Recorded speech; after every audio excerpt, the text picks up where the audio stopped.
The giant space station called Concordia floated quietly in the darkness of space.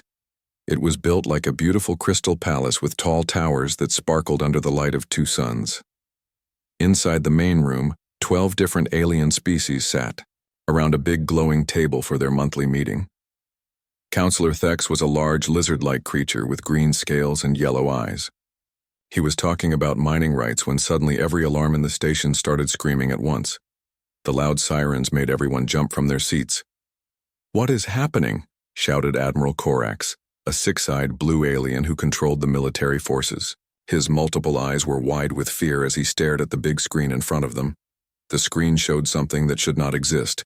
A huge round object had appeared in their solar system without any warning.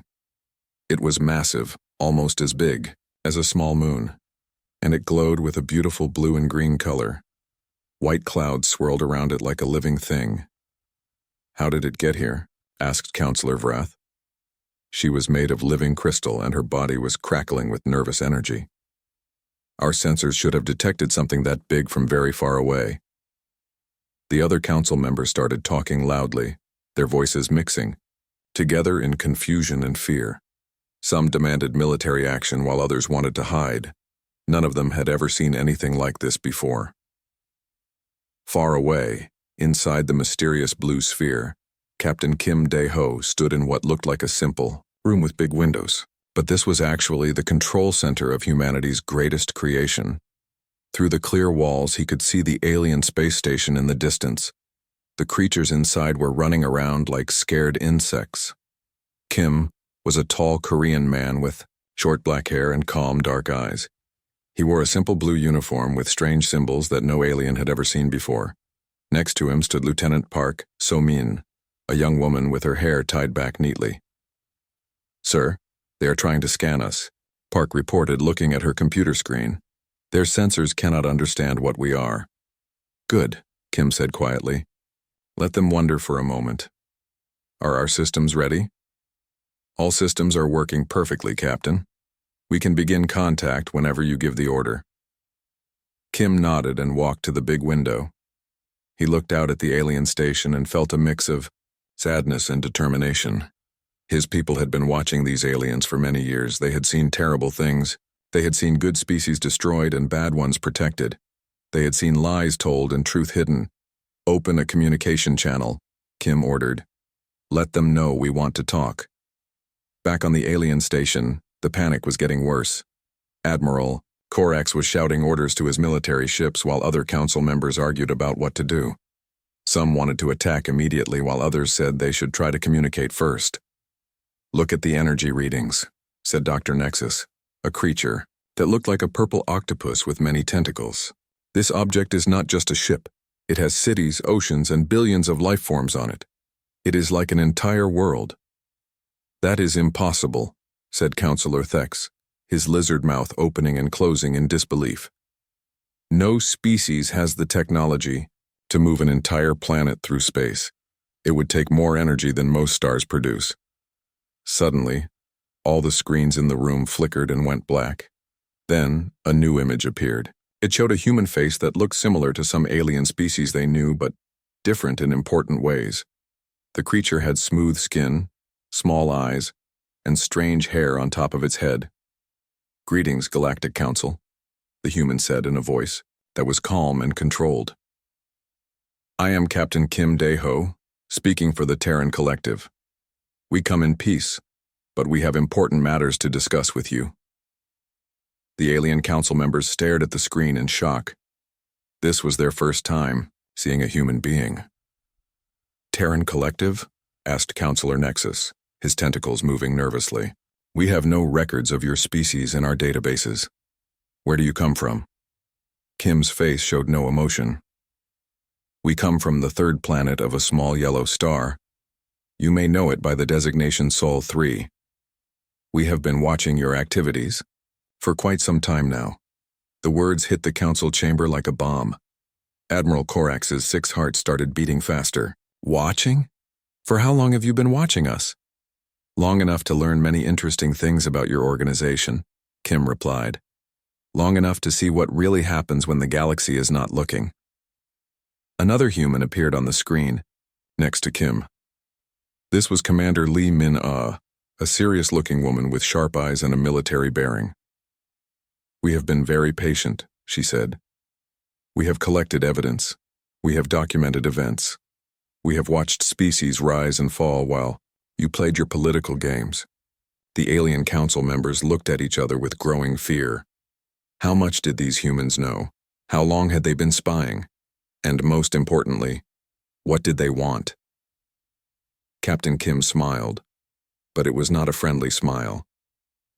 "We think it is time for some changes in how this galaxy is governed." The council chamber became very quiet after Captain Kim's words. The alien leaders looked at each other with worried faces. They had ruled the galaxy for thousands of years, and no one had ever challenged them like this before. Counselor Nexus was the first to speak. His purple tentacles moved slowly as he tried to stay calm.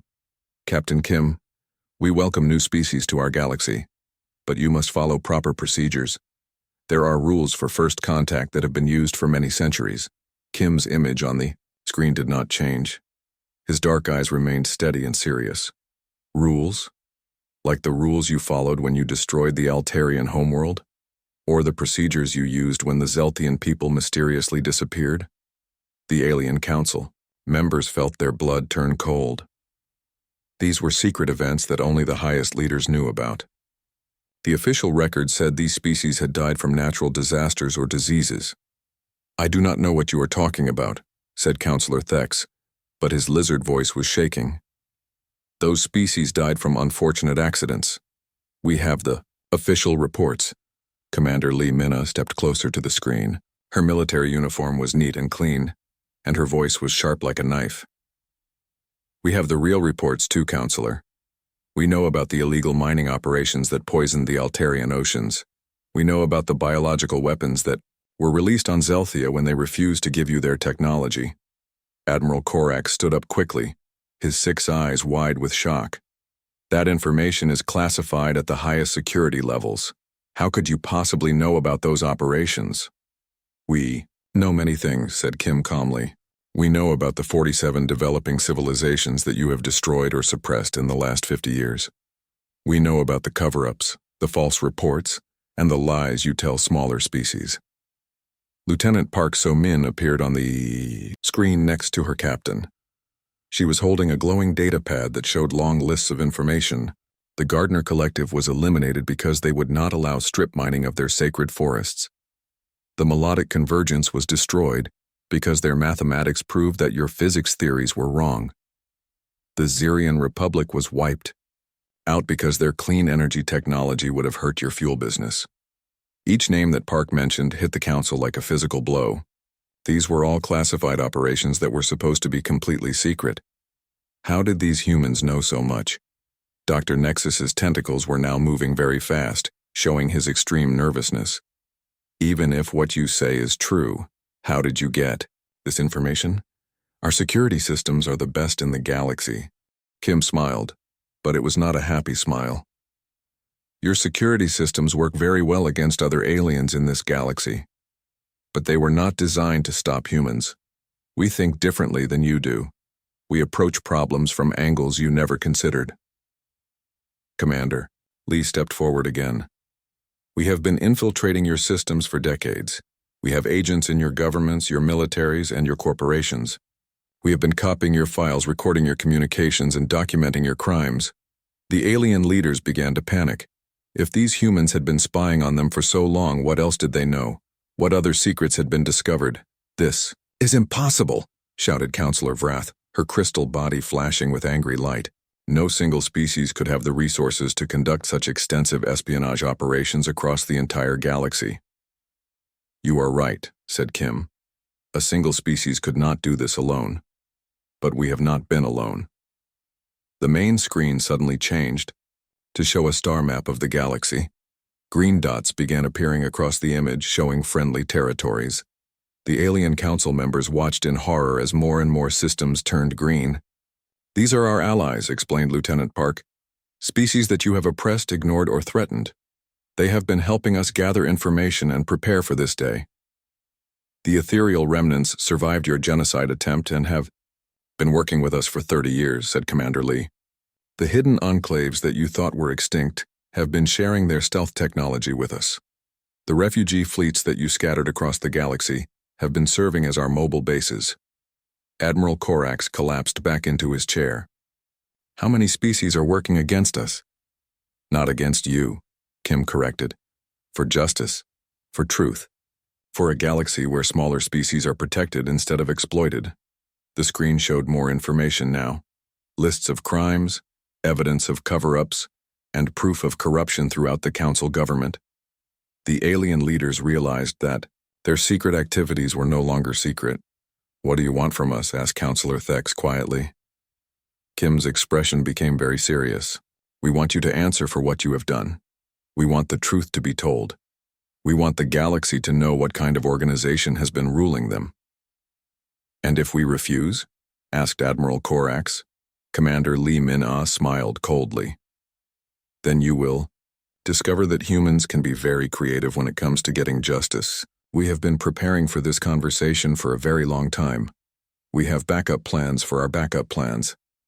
The alien council members looked at each other with growing fear. These humans were not the primitive species they had expected. They were organized, intelligent, and very dangerous. We will need time to consider your proposal, said Dr. Nexus carefully. Of course, said Kim. Take all the time you need. We are very patient people. After all, we have been waiting for decades already. What is a little more time? Counselor Vexmar had heard enough of this nonsense. He was the largest member of the council, standing almost 3 meters tall with thick gray skin and powerful muscles. His species, the hegemony, had conquered dozens of worlds through pure military strength. He did not believe in talking when fighting could solve problems faster. These humans think they can threaten us with words and stolen information, Vexmar growled, his deep voice echoing through the chamber.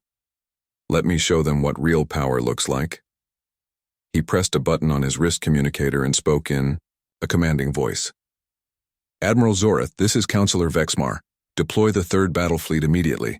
I want these primitive humans escorted out of our space. Use force if they resist.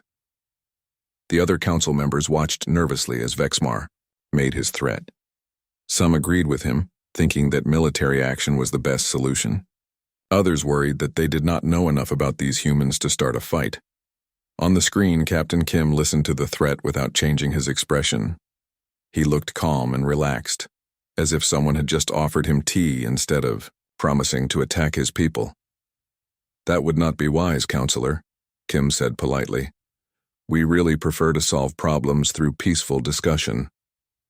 Vexmar laughed loudly, a sound like rocks grinding together. Peaceful discussion? You are just one planet full of primitives who got lucky with some stolen technology. I have 300 warships heading your way right now. What can you possibly do to stop them? Kim turned slightly to look at someone off-screen. Lieutenant, Choi Hyun-woo, please show our new friends what we brought to this meeting. A young Korean man appeared on the screen next to Kim. He was wearing the same blue uniform and had the calm confidence that all the human officers seemed to share. Yes, sir, Lieutenant Choi said. He pressed several buttons on a control panel. Beginning demonstration sequence now. At first, nothing seemed to happen. The alien council members stared at their screens waiting to see what the humans would do. Then their sensor operators began shouting in panic. Sir, the energy readings from the human vessel are going crazy, reported one technician. Multiple new contacts appearing on sensors, yelled another. Space itself is bending around their position. The main viewing screen switched to show the blue-green sphere that was Earth. But something impossible was happening to it. The surface of the planet began to open like the petals of a giant flower. Massive metal structures emerged from hidden places beneath the fake surface. The alien council members watched in shock as hundreds of sleek silver ships poured out of the opening planet.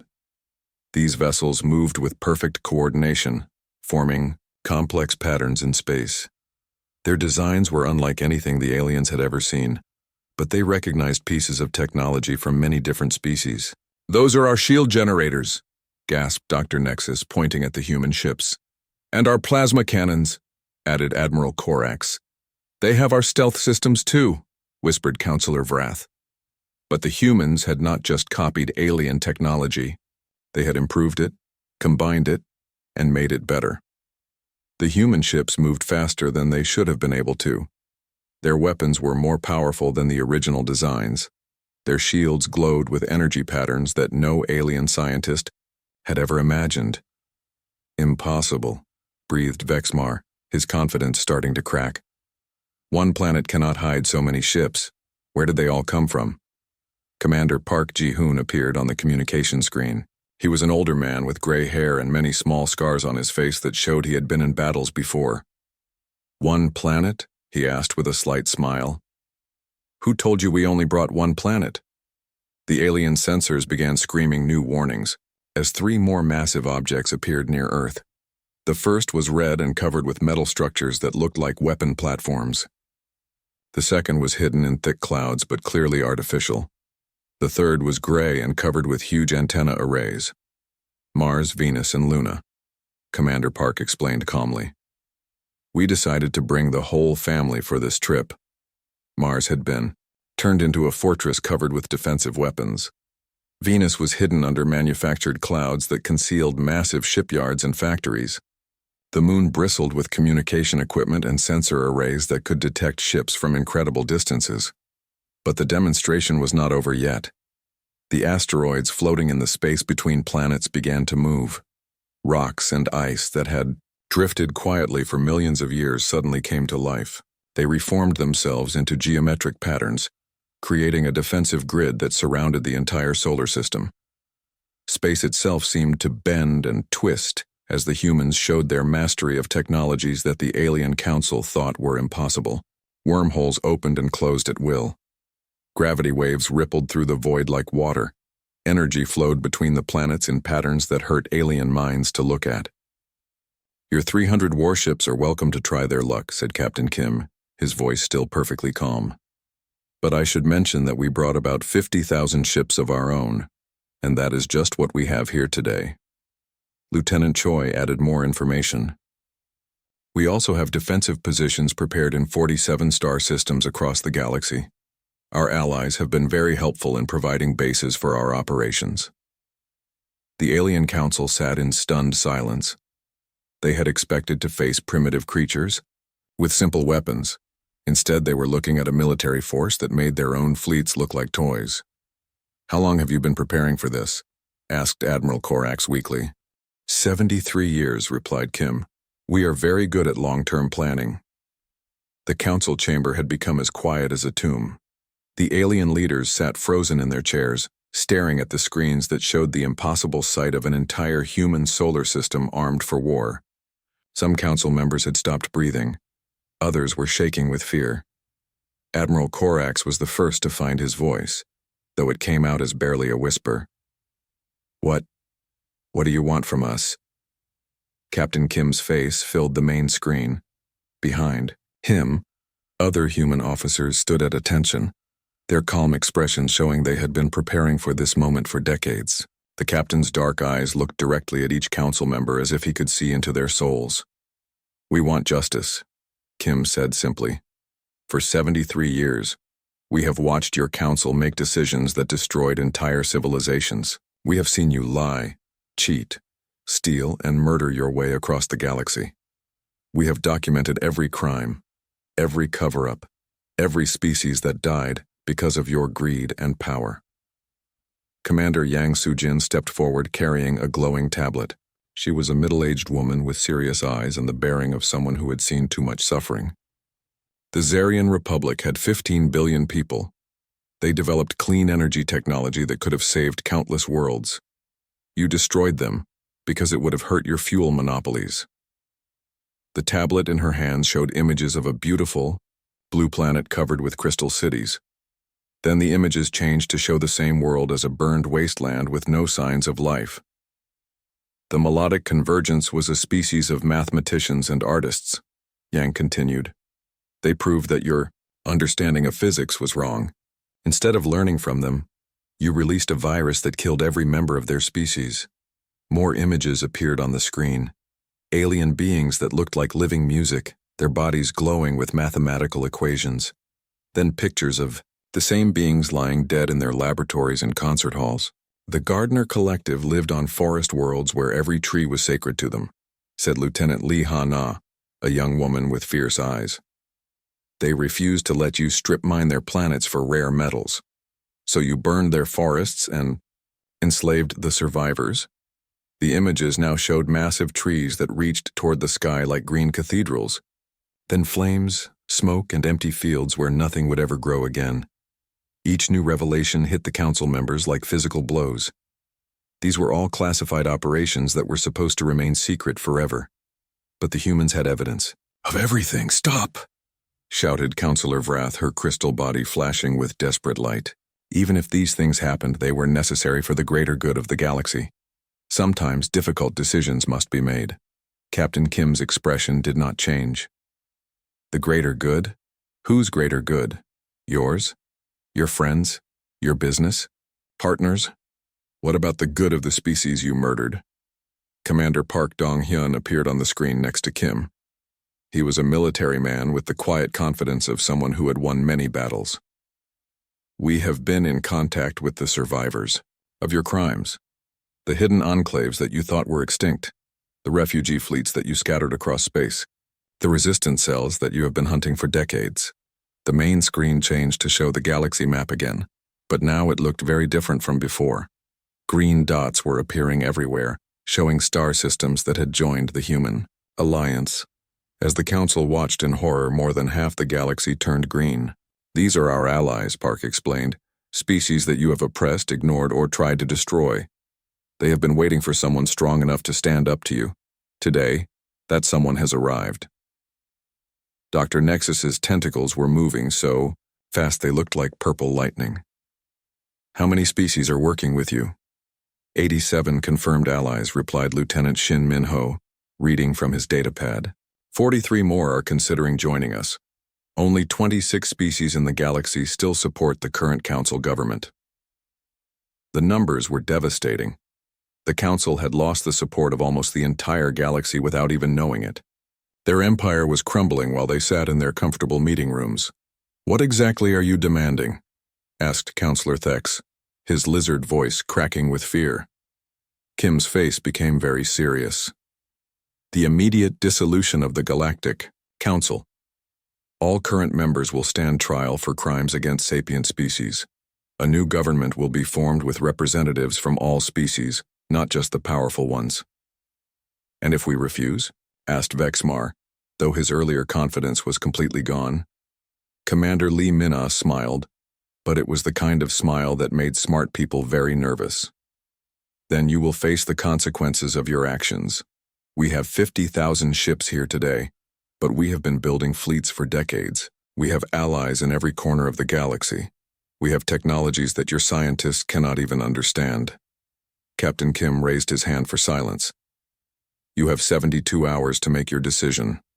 Surrender peacefully and face fair trials, or resist and face the full military might of the Free Galaxy Alliance." The alien council members looked at each other with growing panic. Some wanted to fight, but the demonstration had shown how hopeless that would be. Others wanted to negotiate, but the humans seemed determined to accept only complete surrender. 72 hours, Kim repeated. "Use that time wisely. This is the only offer you will receive." The screen went black, leaving the council alone, with their fear and the weight of their crimes. The 72 hours passed like a terrible nightmare for the alien council members. Some of them tried to sleep, but found only dark dreams filled with images of their victims. Others paced in their rooms trying to think of ways to escape the trap that had closed around them. Councillor Nexus was one of the first to break. On the second day, he sent a private message to Captain Kim offering to surrender in exchange for mercy. Within hours, 3 more council members had sent similar messages. They could see that resistance was hopeless, but Councillor Vexmar refused to give up. He spent the entire time trying to gather his military forces for one final battle. "We are the Galactic Council," he roared at his admirals.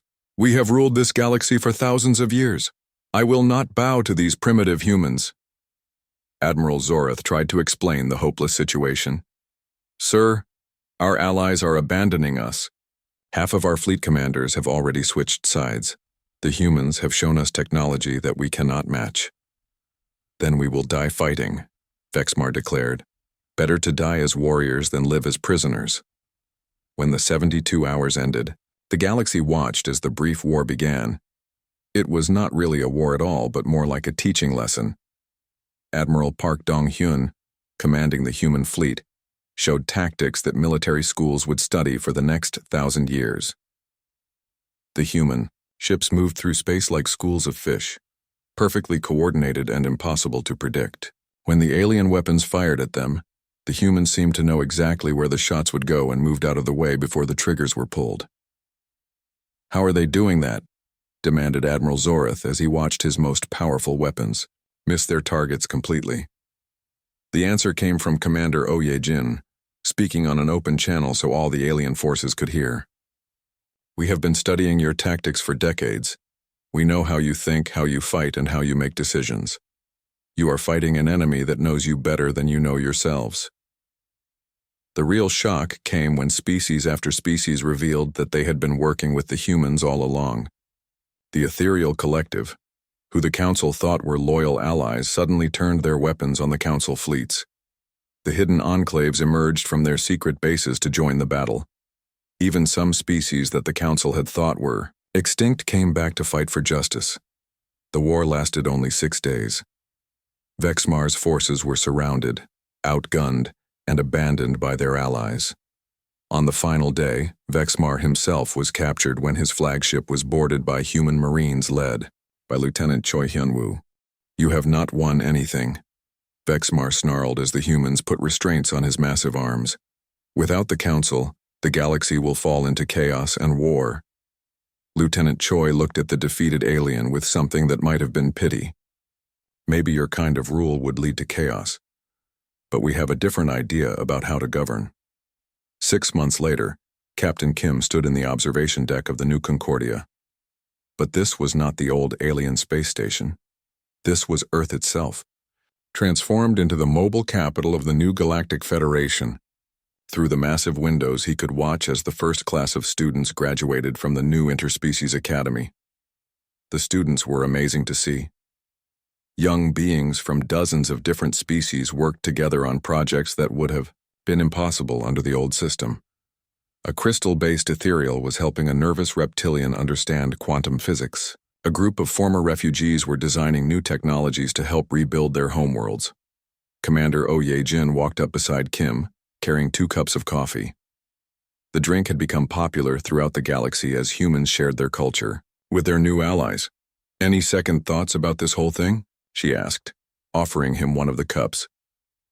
Kim thought about the question as he watched a young alien engineer explain her invention to a mixed group of students. Her species had been nearly extinct under the old council, but now they were helping to build a better future. "About giving them a chance to be better than they were?" Kim said finally. "Never." "What about the former council members in prison? Some of them are learning," Kim replied.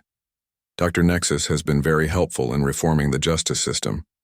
A few others are starting to understand what they did wrong. But Vexmar and his supporters..." Kim shrugged. "Some people cannot change, even when they see the truth." A soft sound indicated an incoming message. Lieutenant Shin Min-ho's voice came over the communication system. "Captain, we are receiving first contact signals from the Andromeda Galaxy. It seems word of our methods has traveled very far." Kim smiled and set down his coffee. "Tell them, we will be happy to talk, and remind them that we always prefer peaceful solutions." As Earth began moving toward another galaxy, the humans continued doing what they did best. They saw potential in others, and fought for those who could not fight for themselves. They had shown the galaxy that strength was not about having the biggest weapons, but about protecting those who needed protection. The old council had not been prepared for humans, but then again, they had never needed to be. Earth had been ready, all along waiting for the right moment to show the galaxy what real justice looked like. The new order had begun, and it was beautiful.